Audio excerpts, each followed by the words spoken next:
Welcome to educator.com. Today we're going to be discussing addition and subtraction techniques when working with inequalities. So we've discussed addition and subtraction techniques previously when working with equations, and now we're going to apply a principle to inequalities. And the underlying principle is that if a number is added to or subtracted from both sides of an inequality, the resulting inequality has the same solution set as the original inequality. For example, if you were given an inequality x plus 3 is less than 7, and you went ahead and added 4 to both sides,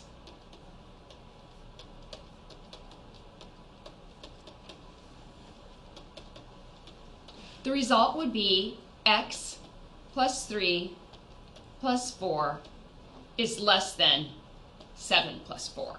And this resulting inequality will have the same solution set as the original inequality.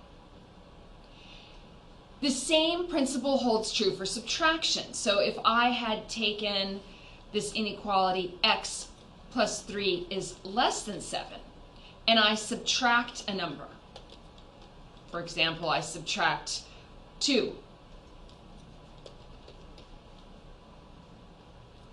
from both sides, the result would be x plus 3 minus 2 is less than 7 minus 2. And again, this would have the same solution set as this original inequality right here. Okay, the solution set of an inequality can be written in several ways. It can be written as an inequality, so that's the first way, as a set using what's called set builder notation, or as a graph on the number line. And we'll use various combinations of this in the examples that we work today. For example, for number 1, an example would be that the solution set could come out to x is greater than 5. So I work out my inequality and I find out that the solution set includes all numbers, all values for x that are greater than 5. So that's using my first form. I could have a different example, and I could come out with a situation where my value for x is, say, greater than -4, but less than 5. And I could write this using set notation. In set notation, move this over a little bit. In set notation, you use braces, and then I put my variable here. And what this is telling me is the set of all x such that. So what this little part here is telling me is the set of all x such that x is greater than -4 and less than 5. So this is an example using set builder notation. So this is an example with an inequality, and here's set builder notation or set notation. So this first part of set notation gives the elements being discussed. The second part gives the restrictions. Finally, I could write a solution set using a graph on a number line. For example, maybe I'm going to have a solution set that x is less than or equal to 8. So I actually used the inequality to represent this, but I could also put it on a number line. So I have my number line 0, and I go 1, 2, 3, 4, 5, 6, 7, 8. So 8 is over here. And notice that it says less than or equal to. That means that it includes the 8. The solution set includes the 8. So that is going to be a closed dot. So a closed dot would be for less than or equal to, or greater than or equal to. An open circle is going to be for a strict inequality, less than or greater than. The closed circle, remember, does not include that point that it's at. Okay, so 3 ways to write solutions: as an inequality, which is here and here, as a little more formal way, which is using set builder notation, and then finally as a graph on the number line. applied the addition and subtraction principle in these ways of writing solutions to some examples. My first example is that x minus 22 is less than or equal to 77. So what I need to do is isolate my x, and I'm going to rewrite this. What I need to do then is to add 22 to both sides.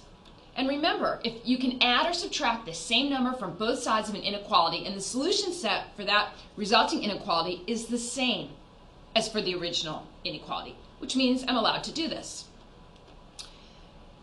So x minus 22, again I'm adding now 22 to both sides, is less than or equal to 77, and I need to add the 22 to both sides.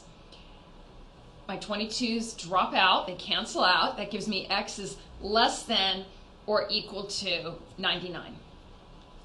Okay, I wrote this as an inequality. I'm going to write it a second way. I'm also going to write it as a graph using the number line. And I'm just going to start here at 97, 98, 99. Okay? And then I'm going to look and I'm going to see, okay, I have an inequality that includes equal to. So it's less than or equal to. That tells me I'm going to use a closed dot.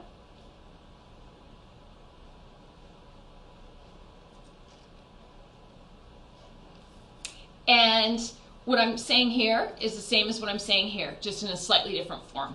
That the solution set is values for x less than or equal to 99. Okay.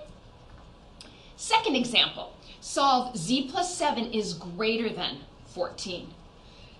Again, I need to isolate my z. So rewriting this. And what I'm going to need to do is subtract a 7 from both sides.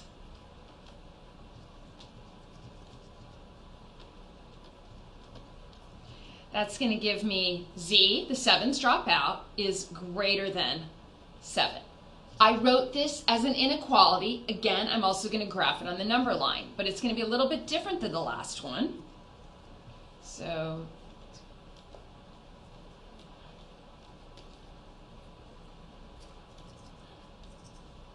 okay, so what I see here is I have a strict inequality. That means my solution set is not going to include the 7. So I'm going to put an open circle here, and it's going to go on from there. Okay? So all I had to do was subtract 7 from both sides to come up with z is greater than 7, and I could have also written that using set notation.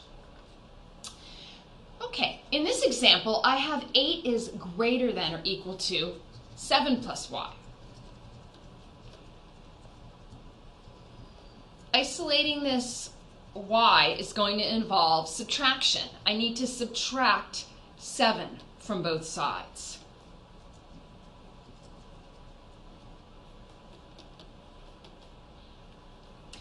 Eight minus 7 is, of course, 1, and that's greater than or equal to y. I'm going to flip this around because we usually put the variable on the left side. So instead of saying 1 is greater than or equal to y, I'm going to say y is less than or equal to 1. But it's the same thing. These two are equivalent. As a graph on the number line, 0, 1, 2, etc. And then I'm looking, noting that this includes equal to. So y is less than or equal to 1. Solid dot, and then I'm going to include all values that are less than 1. Okay. Again, all we needed to do to isolate the variable in this one was subtract. I found that 1 is greater than or equal to y. I just flipped that around and wrote it so that the y is on the left, saying that y is less than or equal to 1. And then I went ahead and graphed it on the number line.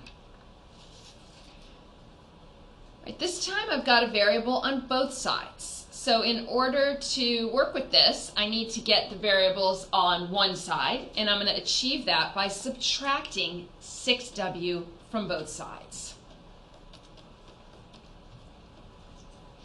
That's going to give me w is less than or equal to -8.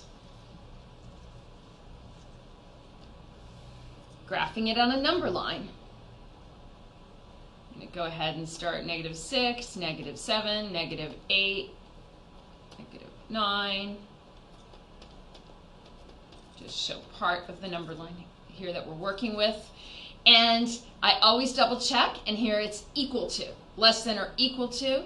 That tells me to use a solid dot, and that my solution set is going to include this. Okay. So I wrote this as an inequality as well as a graph. And I also could use the more formal set notation. So W such that W is less than or equal to -8. So here's the elements that I'm talking about, and here's the restrictions on those elements. Okay, today we discussed using addition and subtraction principles to solve inequalities. And then we also talked about 3 ways to write the solution sets for inequalities. Next time, we'll be talking about more techniques for working with inequalities. See you again at educator.com.